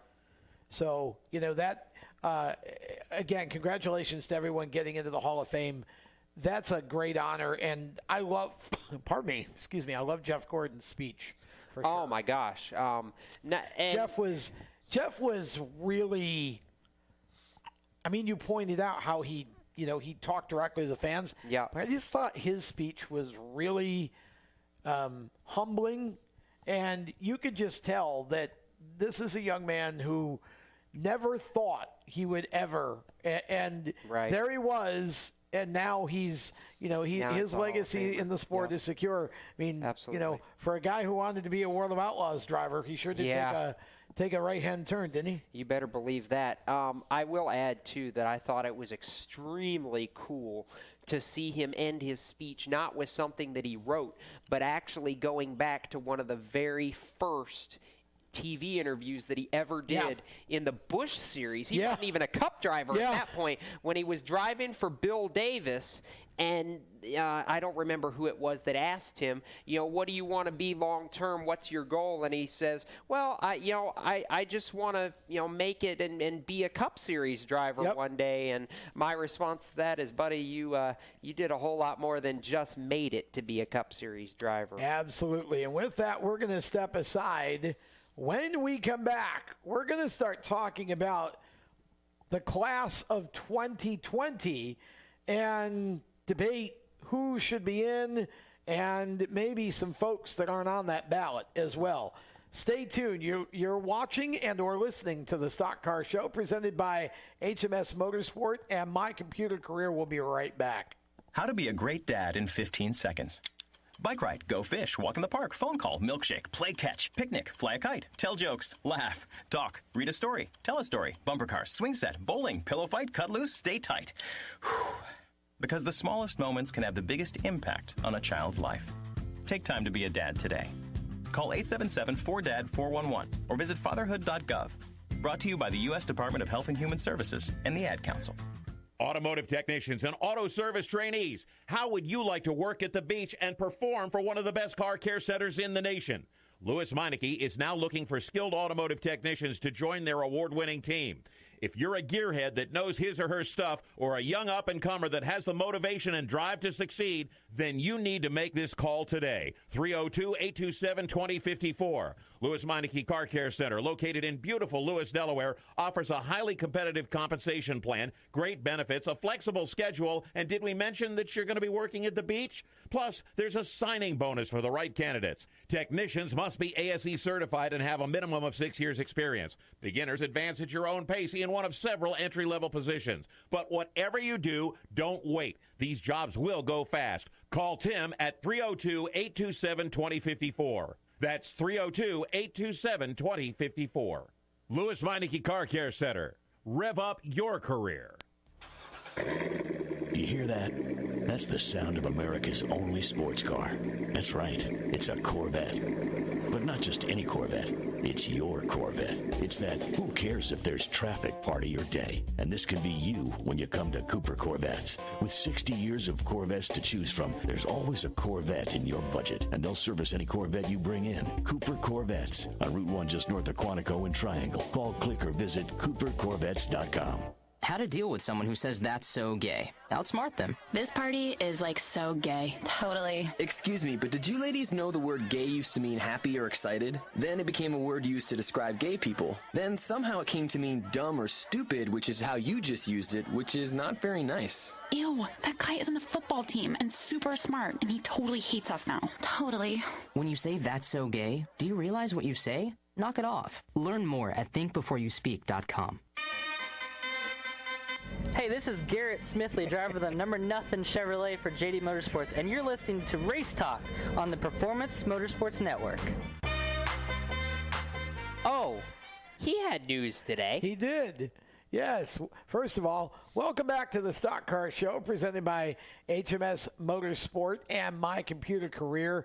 HMS Motorsport, the leaders in motorsport safety. You can find them on the web at hmsmotorsport.com. As we continue with our show, a little bit more breaking news, though not quite as impactful of an announcement as, say, NASCAR disqualifying people. But the zero of Garrett Smithley, the number nothing, will reign once again in 2019, will be a part of the Xfinity Series again. Yeah, good for him. Okay. Much excite. So now we go to the class of 2020 for the NASCAR Hall of Fame, and thought it would be fun to have a little bit of discussion and debate about who would be each of our 5 picks, and maybe if there's a person or people that aren't on the list that we think should be on the list to be inducted. So I'm going to just kind of go around the table here. And I'm going to start with Randy Miller over there because Randy's been very quiet so far tonight, just over there punching buttons. But, Randy, I want to hear your 5. First of all, I guess I should read the list. By the way, I want to add, this is not the list that NBC Sports published is not the official 20 list. This is, and we're going to go straight off the NBC Sports list. So here we go. Tony Stewart, Buddy Baker, Red Farmer, Ray Fox, Harry Gant, Joe Gibbs, Carl Edwards, John Holman, Harry Hyde, Greg Biffle, Bobby Labonte, Herschel McGriff, Ralph Moody, Jack Sprague, Larry Phillips, Sam Ard, Ricky Rudd, Kirk Shelmerdine, Mike Stefanik, and Smokey Unick. Now, this is not an official list. This is NASCAR and NBC's list, and I point that out because there's at least one name on this list that I don't think will be on there when you see the official NASCAR list. Yes, and there's one name not on there that is already a guaranteed nominee for the class of 2020 because he was on the nomination list in 2019, and that's Waddell Wilson. Okay, so we'll add Waddell Wilson to the list, and Randy, go ahead with your 5. We're using the NASCAR and NBC list, so right. Who would be your 5 picks off of this list? Okay, so my first pick would be Harry Hyde, and most people, I had to do some research to figure this stuff out because I wasn't alive when some of these guys were racing. But when I found out that Harry Hyde actually, if you watch Days of Thunder, his demeanor, his character was portrayed in the Days of Thunder movie. I was like, all right, again, gotta go with that. The other four are kind of, I guess, to me, I guess no-brainers. But I went with Harry Gant because growing up, before Dale Earnhardt, he was always the guy I cheered for, and I thought even if you weren't a diehard NASCAR fan, you would probably still know who Harry Gant is. So I picked him. I picked Jack Sprague because when the Truck Series first started in 93, 94, whenever it was, he was one of the pioneers of that series, and I think a lot of the popularity and a lot of where the Truck Series is today is because of guys like Jack Sprague. And then the other two, I went with Kirk Shelmerdine because anybody who knows Dale Earnhardt's career knows that he is one of the men responsible for most of Dale Earnhardt's success in the higher-up series, and he's won a lot of stuff himself. So, and then last I went with Tony Stewart, just because I figure in the modern era, Tony Stewart, maybe not directly, but is a lot of the responsibility for guys like Kyle Larson, Christopher Bell, those guys coming up from dirt and being successful because of guys like Tony Stewart doing it first. So those are my five. Interesting. Okay. We'll save. We're going to go back around the table a second time when we get to the end of this part to talk about who we would like to see on the ballot that isn't, if we have such a person. But Jacob, I'll let you go next, and then we'll each give our five, and then we'll discuss and debate a little bit. Go ahead, Jacob. So, who are your five? Several of mine actually match up with Randy, and I know four of my five that I believe should or will be in the class of 2020 are actually already guaranteed nominees for the class of 2020 because they were nominees this year. My leadoff is the one driver who's not yet on the nomination list that is a lock to be nominated this year because it'll be his third season since retirement and he'll be eligible for nomination. Tony Stewart is the next guaranteed first ballot Hall of Famer, period, bar none. If you don't have smoke as the lead, like Jeff Gordon led the class of 2019, if you don't have Tony Stewart leading your class of 2020, there's something wrong with you. I'm sorry. Tony's a guaranteed first ballot Hall of Famer in my eyes.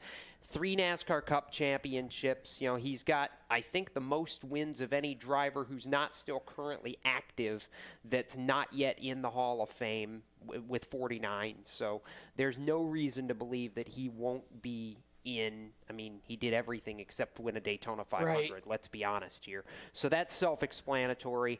I think these two fit hand in hand, so that's why I'm saying he goes in. You know, they go in the same class. I really felt like Jeff Gordon and Ray Evernham should have, but I believe these two will.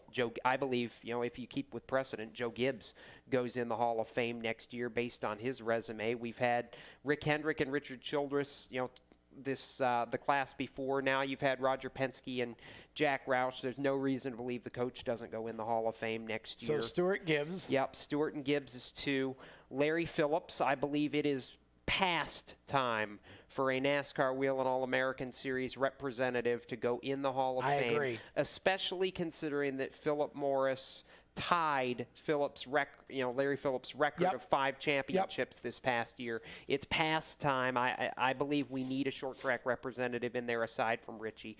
Kirk Shelmerdine, 4 championships with Dale Earnhardt as a crew chief. There's no reason he shouldn't be in the Hall of Fame, and we don't have enough crew chief representation in the Hall. And then Mike Stefanik, who tied Richie with the most NASCAR championships in history with 9, 7 modified titles, and 2 in what's now the K&M Pro Series East. I believe it's time to put some more short track representation in the Hall, period. Well, wow. Okay. So I agree with a couple and I disagree with a bunch because I'm sorry. You both left off the one guy who should have been in the Hall of Fame already. For crying out loud, put Buddy Baker in the Hall of Fame already. Are you biased because he's one of your heroes growing up? No, Buddy Baker was one of the best there was. Now, he didn't always run the full schedule, and he also ran in some cars that weren't necessarily winning cars toward the end of his career, but for crying out loud, with all the drivers we've got in the Hall of Fame, the fact that Buddy Baker, who's one of the best there ever was on super speedways and had a great career after driving in the broadcasting sector, Buddy Baker needs to go in. It's ridiculous and egregious that he's not in the Hall of Fame already. Buddy Baker tops my list. Second on my list is most definitely Tony Stewart. Tony Stewart's impact on the sport continues, and I don't think that there's anybody who would disagree with Tony getting in. Now, here's where I start to separate a little bit. I love Kirk Shalmerdine. Shalmerdine, certainly Kirk, again, his impact with Dale Earnhardt, didn't have much of a driving career, but he was a part of it as a driver as well. Guys like that, I love seeing crew chiefs get in. But, man, Harry Hyde has got to top that list. So I agree with your pick, Randy, of Harry Hyde. You got to put him in the Hall of Fame. So there's 3. 4 for me is definitely Ralph Moody. The Holman Moody team had, again, wins after wins after wins, part of the real growth period of NASCAR. I'd put Ralph Moody in there. Do you put John Holman and Ralph Moody in together? That's where I was going. Okay. My 5th pick is John Holman. All right. Because you got to put both of them in together. Yeah. I do agree with crew chiefs. I want to see Mike Stefanik in, but I'm gonna tell you who needs to go in before Mike Stefanik goes in.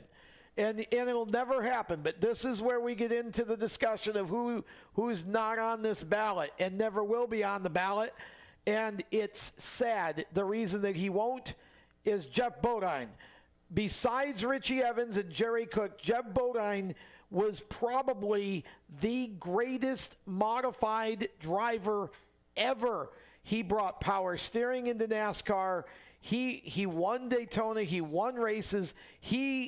Jeff deserves to be in the Hall, but he'll never, ever get nominated for the same reason that Smokey Yunick will never actually get nominated. Yeah. And that's because, well, they just didn't play nice with the right people. You're going to hate me for arguing devil's advocate, but when we come back from the break that's getting ready to happen here in a minute, you said we needed to have some debate, and we do need to have some debate because as much as it pains me, it really pains me to do it, I've got to disagree with you on Buddy Baker, and when we get back from break, I'll tell you why. Okay, so we're going to take a break, and when we come back, Jacob is going to be wrong. Stay tuned for more of the Stock Car Show. Ouch. Presented by HMS Motorsport and mycomputercareer.edu right after this. Parents, your son or daughter has had their license for a while now, but you want to make sure they're prepared for any situation they may face on the road. High school driver's ed doesn't teach them to drive defensively. They need to be prepared for any highway emergency.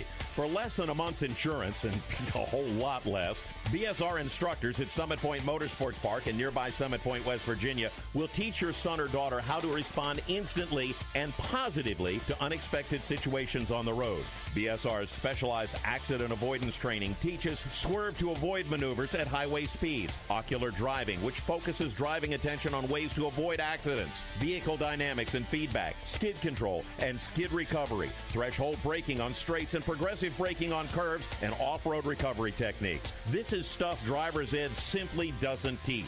So call BSR today, 304-725-8444. Give your kid the skill set needed to drive safely and responsibly on the highway. That's 304-725-8444.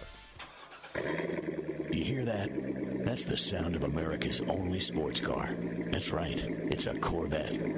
But not just any Corvette.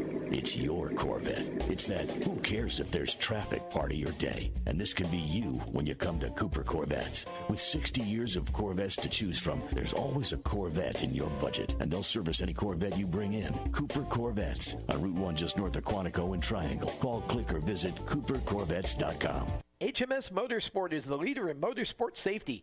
HMS serves the majority of Monster Energy NASCAR Cup, Xfinity, Camping World Truck, IndyCar, and IMSA WeatherTech teams, as well as countless SCCA and club-level racers and driving enthusiasts throughout North America.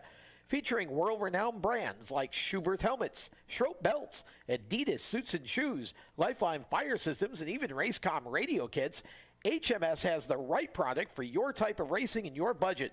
Their representatives are experts on only one thing, making your track driving as safe as possible. With locations in Mooresville, North Carolina and Danvers, Massachusetts, the HMS staff is always ready to take the time to help you find the right product for your safety needs. Don't settle for second when it comes to motorsport safety. Stop in to HMS Motorsport. Visit them on their website at hmsmotorsport.com or send them a message on Facebook and tell them the folks from PMN Radio sent you. Hi, this is John Ondrasik of Five for Fighting, here for RAD, the entertainment industry's voice for road safety. You know, style is a personal thing, and your lifestyle is your business. But if you take it on the road, it becomes everybody's business. So please, plan ahead, designate before you celebrate. Friends, don't let friends drive drunk. A public service announcement brought to you by RAD, the National Association of Broadcasters, and the Ad Council. Hi, I'm Cole Custer, and you're listening to the Performance Motorsports Network, the voice of motorsports. Welcome back to the Stock Car Show, presented by HMS Motorsport and mycomputercareer.edu, training for a better life. Hey, here's the deal, people. There are 2 million jobs right now unfilled for cyber work for computers. That's part of IT. My Computer Career can train you to be in that field in as little as 4 months.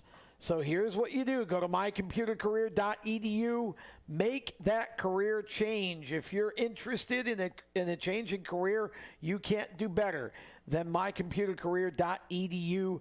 Training for a better life, and you can go take a free career evaluation test to see if this is going to be for you. Just go to their website, mycomputercareer.edu.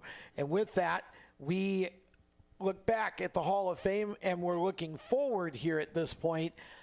I have Buddy Baker, he's going to be on the ballot. He was on the ballot this year, going to be on the ballot again next year. I've got him in my 5 to be inducted, and Jacob is going to give some reasons why he feels like Buddy shouldn't be in the Hall of Fame in this class. In this class, and it's hard for me because much like you know, but I agree with you in the fact that Buddy was an absolute fan favorite. I agree with that. I also agree that he had a great impact on the sport, you know, post driving as a broadcaster. However, a lot of what the Hall of Fame vote has been based off of is career accomplishments within the sport. And I know it's not just within the sport, because there are other guys who have been recognized for their impact outside the sport. I would argue Ken Squire being chief among them. Outside the driving aspect. I don't think you can compare Ken to a driver, but no. Okay. But, you know, Buddy, you hate when I quote stats, but I'm going off of what the nomination committee has laid down over the last couple of years. Buddy's numbers from a career standpoint don't stack up to some of what the other drivers on the nomination list, and he never won a championship either, and that's a big detriment as far as I'm concerned, because the nomination committee has put a very big weight on championships as far as those who get in the Hall of Fame, and that's something that I feel like is going to continue to haunt Buddy the next couple of years. I believe he will get in the Hall of Fame in the next 2 or 3 years. I don't think it's going to be the class of 2020, because I believe between the guys that are already on the nomination list and the guys who are going to be inevitably added in the next 5 for this upcoming class, I don't believe there's enough for Buddy to be able to be lifted above into that top 5. I really don't. 19 Cup Series wins and 38 poles is great, yes, and that combined with his broadcasting career is going to get him in the next couple of years, but not in 2020. First one to go over 200 miles an hour in a Cup car. Number 1. Number 2, he was a mentor to a number of drivers who came after him. He spent a lot of time working with younger drivers. Number 3, it was he who took over his father's racing school, who actually helped Jeff Gordon come into the sport. Number 4, he was a broadcaster at a time when broadcasting desperately needed entertainment, more so than just statistics. And Buddy Baker brought entertainment as a driver, as a broadcaster. He owned his own team, which again was not as successful as some others have been. But the bottom line to this is, you can quote me wins and whatever all you want. Buddy wasn't always in equipment that could win, and Buddy always was jumping around from one car to the next. There weren't a ton of years. He was in that group where every year they just kind of moved around and went from one team to another. So I would argue that Buddy didn't have a lot of continuity with a team to be able to accumulate the stats, and he didn't always run all the races either. I think the idea that all we look at is championships, if that's what NASCAR thinks is their Hall of Fame, it's complete crap and it's a farce. Because at the end of the day, there are drivers who never had the equipment or the sponsorship or the longevity in the sport to win a championship, who surely doggone deserve to be in the Hall of Fame. I'm not disagreeing whether he should or shouldn't be a Hall of Famer. And this idea that we're putting crew chiefs, we're putting modified drivers, we need to put some more of the founding fathers of NASCAR into this hall. And if it takes putting in 10 instead of 5 each year, then we need to do that. Because NASCAR didn't do a good job in the beginning of putting guys like Buddy and Red Farmer and Ray Fox and Holman and Moody. Those guys all should have been in there already. That should have happened when the hall opened. We should have put about 50 or 60 people into the hall who were in a founding group, part of that group that founded the sport and was instrumental in the growth of the sport. Now you get all these names on there. God bless Kirk Shelmerdine. Yes, he won some championships with Dale Earnhardt. Yes, he was a good crew chief. He was also a start and park driver. I mean, I don't think Kirk Shelmerdine deserves to be in over half the drivers on this list. My opinion. Not now. And I just offered my. You asked for my opinion on who should be in the class of 2020. I gave you my take on it. And we can agree to disagree, but I think the idea that guys like Buddy Baker would get left out just because they didn't win a championship or because they didn't have the big stats. I didn't say he's going to be left out forever. Everybody who's on the current nomination list will get in. Read Buddy's stats to me again. How many wins did he have? 19 Cup wins, 38 poles. Now, read me Dale Jr.'s stats. How many wins he have? 26. Okay, how many poles? I don't know the How many championships? off the top of my head. Dale didn't win a championship. Does Junior not get in the Hall of Fame? I didn't say I did not. I'm asking you the question. Would you put Junior in the Hall of Fame? Absolutely. If he doesn't make it on the first round, there's going to be a riot in downtown Charlotte. But you see my point. For the safety of all involved. So Dale Jr. gets to get in. Would get to get in on the first ballot. Now hang on a minute. I don't agree that Junior's a first ballot Hall of Famer. Don't put Do you words in my mouth. seriously believe that when Junior ends up on that ballot, he's not getting in on the first ballot? Do I believe it? No, but of course not. Would I put him in on the first ballot? Absolutely not. So again, okay, 19 wins, 26 wins. What's that? 7 more wins? Whatever. Okay. God bless Junior, and I want to see Junior because I think Junior should be in the Hall of Fame. But you don't base it on championships and stats only. You base it on the impact that someone had on the sport through their career and their lives, and there is no way that you keep depriving Buddy Baker or Red Farmer or Ray Fox, for that matter, the opportunity to get in, and you put Tony Stewart and Jeff Gordon in on the first try just because you can. Somehow this process has to change. I mean, the hard part with Jeff Gordon is when you have, 53 voting members, and Jeff was on, I think, 90-something% of the ballot. But see, this is, again, I don't have a problem that Jeff got in. What I'm saying is, if it takes putting in 10 at a time until we catch up, and get most of the founding members, or you had a great idea, Jacob. Let's do categories. Yeah, so please. So let me bring this up so that everybody understands what I mean, because there's going to be a lot of people that go, "Wait, what are you talking about?" So my idea stems from what the National Sprint Car Hall of Fame does every year with their induction classes when they have, I think, 7 or 8 members inducted every year, but it's by categories. Right. They have 3 inductees from the drivers category. They have a couple of inductees from the car owners and builders category. They have a couple inductees from the media and promoters category. And then there's an 8th inductee from the I think it's like pre-1950s or whatever their classification. It's the old-timers category, for lack of a better term, to guarantee that at least one founding member of the sport gets into the Hall of Fame every single year. And if we're talking about a change that the NASCAR Hall of Fame could maybe take some ideas from to improve the process, something like that is something that I would absolutely be all for. I think the National Sprint Car Hall of Fame, Bob Baker and everybody over there, they get it right because they get people from every spectrum in every year. And that's a big thing I feel like the NASCAR Hall of Fame is lacking. Not that I disagree that the 50 people who are in it right now are non-deserving, because every single one of them is deserving, but it's overloaded by drivers, in my opinion. Well,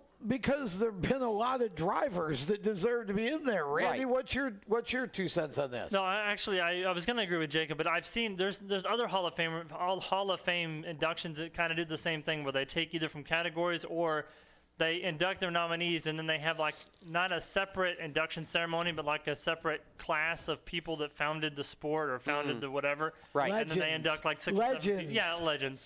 And they induct those 7 or 8 people together, but in their own separate category of I mean, there are just too many people like Buddy who were part of the sport when it was still blossoming, who were at that time among the best there was, for them to be ignored while we keep putting, bless Greg Biffle, but God, Greg's not a Hall of Fame driver, in my opinion. I just don't. Well, if we're talking about the Hall of Fame being based on a Cup career, he won championships in both of NASCAR's other 2 national series. And I won't disagree with that. While we're bringing that up, by the way, here this is an argument I wanted to make before we transitioned off the junior subject so quickly. If people want me to be honest about the reasons why Dale Jr. should be a Hall of Fame member, it has nothing to do with his Cup career, and it has everything to do with his impact from a broadcast standpoint. Even though that tenure's been short-lived, I feel like he's made a big broadcast impact in a short time. His impact as a team owner and his Xfinity Series championships. Well, and see, there's another thing, is there are an awful lot of drivers that were part of the old Busch Series, okay, that again should be, and you mentioned Jack Sprague.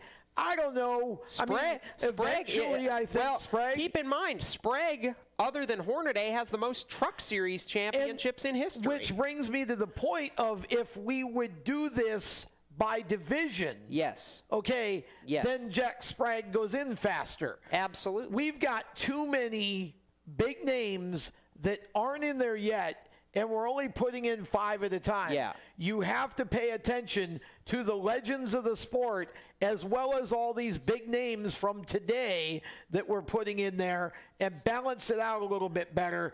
And I think we need some people voting on that thing that understand that. I think there's too many people who only focus on the current day. I want to make a really quick point to something. I think it was Mike Joy that argued this in the nomination room a couple years ago. It's not just the NASCAR Cup Series Hall of Fame. It's the NASCAR Hall of Fame. That's right. Across the board. And politics and what your last name is shouldn't make any difference either. I'm just going to put that one out there. We'll step aside and take a break. When we come back, the lightning round. If you thought this was good, never know what we're going to get into in the next round. Back with more of the Stock Car Show presented by HMS Motorsport right after this. When do you think of a plumber? Like most people, even if it's an emergency, you can be confident about who will arrive to help you. For quality and reliability, count on someone you can trust. Call on the plumbing services of Hague Quality Water of Maryland. Plumbing doesn't have to be an emergency. We handle all kinds of preventative maintenance too. Hague Quality Water of Maryland is family owned here in Annapolis since 1993. For a refreshing choice, call us at 888-84-WATER or visit us online. Here at Lewis Meineke, we're more than just your average car care center. Hey, it's Dave, your neighbor from Lewis Meineke. Whether you need an oil change, brakes, tires, or anything under the hood, we've got you covered. Take advantage of our free check engine light service as well. Yes, free. And don't forget about our free shuttle service. Never stress, we'll take care of the rest. On with life. Give us a call at Lewis Meineke, 302-827-2054. Is your job sucking the life out of you? Wake up. You can do something else. Information technology. I know what you're thinking, but I'm not a math and science person. No problem and no excuses, because it's not rocket science. It's My Computer Career. Go to mycomputercareer.edu and take the free career evaluation today. You can start your new life as an IT pro in as little as 4 months. mycomputercareer.edu. That's mycomputercareer.edu. Do you love the sound of high revving motors and the smell of burning rubber? Do you want to get your car sideways right at the ragged edge of control? If you've always wanted to try drifting or learn to improve your drifting skills, Summit Point Motorsports Park, the Mid-Atlantic's premier motorsports facility, has the expert instructors and the specialized track to teach you how to drift and the skills necessary to drift competitively. From skid pad to open sessions, Summit Point Motorsports Park has the safe and open environment that allows drifters of all skill levels, new to intermediate, to get sideways and smoking. With a focus on safety and the skill set necessary to drift competitively, Summit Point Motorsports Park's Drift Nirvana is just the thing for you. Call for your reservation today, 304-725-8444. Or for more information, go online, summitpoint-raceway.com, or you can email them at office@bsrinc.com. Drift Nirvana, getting you sideways the right way. If you own a gun, you have a full-time responsibility. When you aren't using it, be sure it can't get into the hands of curious children, troubled teenagers, a thief, or anyone else who might misuse it. Your family, friends, and neighbors are all counting on you. Remember, always, lock it up. For more information on firearm storage safety, visit ncpc.org. This message brought to you by the National Crime Prevention Council, the Bureau of Justice Assistance, and the Ad Council. I'm Kaz Gralla, and you're listening to Race Talk on the Performance Motorsports Network.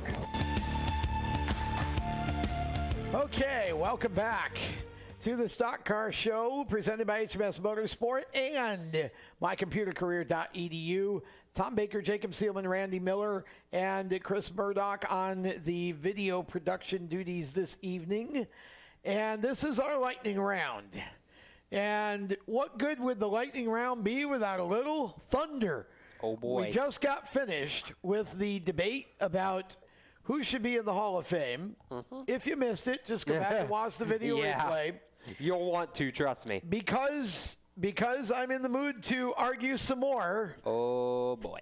The ARCA race is coming up this weekend at Daytona this coming. You're not seriously going there, Of course I am, because we haven't talked about it yet in detail, boy. and it's worth talking about. As much as I celebrated NASCAR making their rule change today, the breaking news of the day, NASCAR will now start disqualifying those who win a race and aren't legal in post-race tech. Boom, confetti. Yes, boom, confetti. ARCA also made a rule change for Daytona, and I assume Talladega as well. Yes. Okay, for their super speedways. And here's what happened. The rule has always been that ARCA will have unlimited attempts to finish the race under green. So you actually get a green flag, checkered flag finish. Now, ARCA joining NASCAR, well, sort of. ARCA, one attempt. One attempt at a green flag finish If they don't get it, race ends under yellow, and that's it. Go home. Let's also keep in mind I looked at you because I know where you're going to go with this. This is only at Daytona and Talladega. Correct. This has nothing to do with the said other Daytona and Talladega. The other 18 races still have unlimited attempts. That's correct. And you say? My response is, and I said this after last February, I don't want to see a repeat clinic of how to spend $2 million in 2 hours. I'm sorry. That's what they all spent to get there. Last February was embarrassing. It was terrible. It was absolutely a farce, and they needed to change something. You can't keep wrecking stuff indefinitely, especially in the ARCA series. These people don't have that kind of money. To be clear, just so everybody understands, I believe there were 5 green-white checkered. No, that was the Xfinity race. There were 3 green-white checkered attempts in the ARCA race. I thought it was 5, but okay. No, there were 3 in the ARCA race, and then there were 5 in the Xfinity race that Tyler Reddick eventually won by 4 10,000ths of a second. Okay, well, I'll let you finish your point. Yeah, no, I'm done. Randy. Okay, Randy, you want to jump in here before I step in? You know, all the other tracks on the circuit, I can kind of see, where you can make multiple attempts at a green-white checkered, but at Daytona and Talladega, you're going to end up wrecking the entire field anyway. So I think if you do one attempt and it doesn't work out, it's probably not going to work out in your favor, so you should probably just stop trying. Thank you. Saying. Okay, so Jacob just, without realizing it, walked straight into my point. We had 3 attempts in the ARCA race. We had 5 attempts in the Xfinity race last year. Now, here's my thing. We're supposed to be teaching young racers how to race properly. That's what ARCA is. It's basically a development series at this point. There are few, if any, career ARCA racers anymore who run the entire schedule. I don't think there's a single one, actually, who is in the ARCA series because that's where they want to be. This is strictly a developmental series. Why should we deprive the fans of a green flag finish because the drivers cannot seem to get it right? I think we need to look at this from the other side of the lens. Instead of getting away from unlimited attempts, which I think if you pay a ticket to go watch a race, you deserve a green flag finish. A yellow flag, checkered flag, is not a finish. It's a suspension and abandonment of the race. It just doesn't get done. We're just calling it a day. Can you imagine if they called the Super Bowl at a 3-3 tie? I mean, come on, people. Here's what I think we need to do. Number one, we need to really make these drivers accountable. If you're going to go out there and you're just going to crash and you're going to wreck each other and you're going to drive over your head, you don't need to be in the ARCA race. I think we need to make this so that we have some accountability back. Because the only reason that the ARCA race is a wreck fest every year is because the drivers lose their minds when they put the helmets on. So we either need to get better drivers or we need to teach them better. Either way, one attempt at Daytona, not enough. We know what's going to happen. It's going to be a yellow flag finish. And I just think it's unfortunate that ARCA has forgotten that it basically was supposed to not be NASCAR. It was supposed to be a short track series that also runs bigger tracks. And I think this move, I don't think this saves anything because we're still going to wreck half the field. And it's just all going to happen on one restart now. Nobody's going to be patient. As soon as it goes to overtime, everybody's going to go crazy. End result's going to be the same. We've already spent the money to go race. Let's finish the thing under the green. I don't disagree. I mean, that's, I just don't like the fact that we've let the drivers off easy here. I mean, I said, I agree with you 100% that we need to bring accountability back to the drivers because they've they drove stupid last February. I disagree that one attempt was the way to do. I mean, we needed to figure out a way to not have last February happen again. Right. But one attempt wasn't the way to do it. No, one attempt's not the way to do it. I honestly think you've got to. I don't know exactly how to go about it. Yeah. But I think you've got to. You've got to make these drivers, and it's hard because the only way to get experience on the super speedway is to do it. But Randy, I mean, we've got a series now that's basically a bunch of 18, 19-year-olds for the most part, and this is their first time on a super speedway. I mean, there's got to be a way here to get them to just dial it back just a little bit. And I think part of it is this shouldn't be a contact sport. We set a terrible example in NASCAR when we allow pushing and we allow all of this on the back bumper and doing all this. I think that's a terrible example because these kids don't know how to do that yet. That's true. I don't know if we don't need that like too many rules because then it's going to take away from the fun of the sport. But I will say that if the drivers are losing their minds when they get inside the race car, maybe we can talk to HMS about developing a helmet where their brain, their head, and their mind can all fit in the helmet together. Well, you know, and if you're driving over your head, they can black flag you too. And that's the other thing is I think, you know, I don't think we spend enough time actually using the black flag in these big series. And I think that's a shame because over-aggression is over-aggression. And that's exactly what happens at the end of all these races. It's not just ARCA. NASCAR, same thing. It's over-aggression. And we allow all this contact, and we're pushing people all the way down the straightaway. Now we're pushing them in the corner, which used to be frowned upon, but I think NASCAR's just kind of given up on that. And ARCA, it's like they all just go nuts. So, no, I don't think one attempt is going to solve the problem that we have with the ARCA race. It's always going to be the way it is. We're just going to end up probably having 3 out of every 5 or 4 out of every 5 races is going to end under the caution because of that, which is really kind of a shame. Yeah. With that, the ARCA race is this weekend. It is. So is the Clash. Yay. All 21? All 20. 20 drivers, all with rides for the Clash. Who wins? Pick a winner. Oh, gosh. You're making me do that? Yes. Pick a winner. Kyle Busch. Kyle Busch. Randy. I'm going to go with Martin Truex because he's with an even better team than he was last year. So, Ooh, wow, okay. I'm not even sure I agree with that, but okay. We know Chris Murdoch's picking Joey Logano because Chris always picks Joey Logano. I'm actually going to go with Dale Jr. Oh, I'm sorry. He's not racing. Okay, so I get to pick somebody fun. You know what? I'm going to agree with Chris. I'm going to pick Joey Logano. This is basically the last time we get to run with a normal restrictor plate package. And, you know, Joey's one of the best at that. And the Fords are about the best there is at that. Until somebody proves they can beat a Ford on a restrictor plate track, I'm going with a Ford. Joey Logano wins the Clash.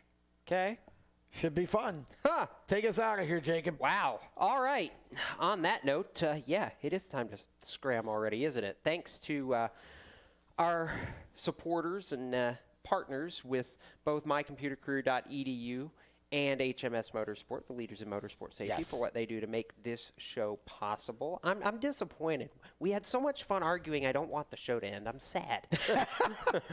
I really am. We'll be back next week to do some more. I know, we will. Take us out of here. I know, scram. I'm sorry. For Tom Baker and Chris Murdoch and Randy Miller behind the glass, I'm Jacob Seelman. Keep it off the wall, and if you're headed to a racetrack, we might, keyword might, just see you there. Have a safe racing weekend. Good night. You've been listening to the Stock Car Show on the Performance Motorsports Network. Stay tuned to Performance Motorsports Network for more race talk. For the latest motorsports news, visit RaceChaserOnline.com. The Stock Car Show is a copyrighted production of the Performance Motorsports Network. www.performancemotorsportsnetwork.com. A member of the Scorpion Radio Group Incorporated, and may not be rebroadcast, replicated, or saved in any media without the explicit written permission of PMN. Check out our Facebook page or our section on the PMN website. The opinions expressed on this program program are those of the host, co-host, and guests, and do not necessarily reflect those of the management and ownership of either the Performance Motorsports Network or Scorpion Radio Group Incorporated, the advertisers, or the marketing partners. Be listening again next week when the Stock Car Show returns on Thursday night at 7 Eastern. Until then, stay tuned for more great motorsports programming on the Performance Motorsports Network.